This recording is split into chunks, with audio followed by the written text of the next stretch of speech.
वैष्णवी हगवणे मृत्यू प्रकरणी महाराष्ट्रभर विविध चर्चा सुरू आहेत। हगवणे कुटुंबियांना पोलिसांनी ताब्यात घेतलं असून त्यांची कसून चौकशी सुरू आहे। फक्त हुंड्यापोटी या कुटुंबाने सुनेचा छळ केला। हगवणे कुटुंबियांनी त्यांच्या मोठ्या सुनेलाही वैष्णवी सारखंच वागणूक दिली। आता या प्रकरणामध्ये पुढील चौकशी सुरू आहे। अशातच वैष्णवीच्या मृत्यूनंतर कला क्षेत्रातील मंडळींनीही त्यांचं मत व्यक्त करण्यास सुरुवात केली। प्रवीण तरडे, पुष्कर जोग, अश्विनी महांगडे, आस्ताद काळे यांसारख्या कलाकारांनी वैष्णवीला न्याय मिळावा म्हणून मागणी केली। तर आता नाना पाटेकरांनीही या संपूर्ण प्रकरणावर भाष्य केलं। नुकत्याच झालेल्या एका पत्रकार परिषदेमध्ये नाना यांना विविध सामाजिक प्रश्न विचारण्यात आले। यावर नाना वैष्णवीचं नाव न घेता दौलत जादा करणारी, तमाशाला जाणारी, दारू पिणारी अशी ही कित्येक मंडळी समाजात असणारच। हा एक समाजाचा भाग आहे। झाडावर फळ येतात त्याला फंगसही येते, म्हणून झाडं वाढवायचीच नाहीत का?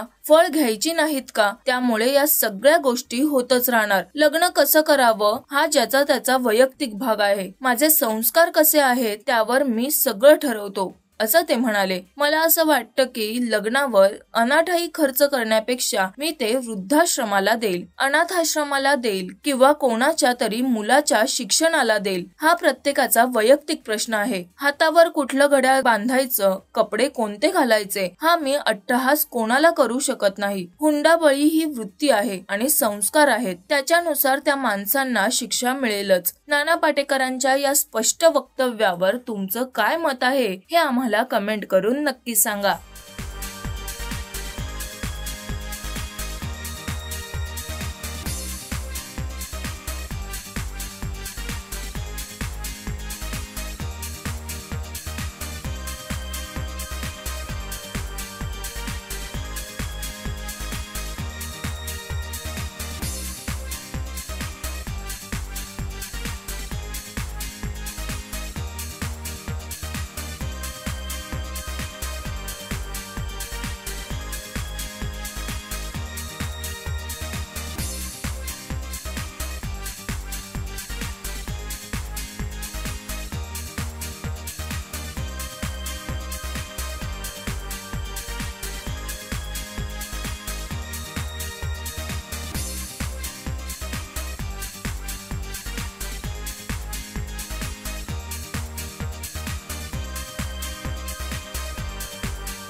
मराठी मनोरंजन सृष्टीमधील मालिका, चित्रपट, नाटक तसेच कलाकारांबद्दलच्या नवीन अपडेट्स जाणून घेण्यासाठी नक्की सबस्क्राइब करा इट्स मज्जा मराठी या आपल्या नवीन YouTube चॅनलला।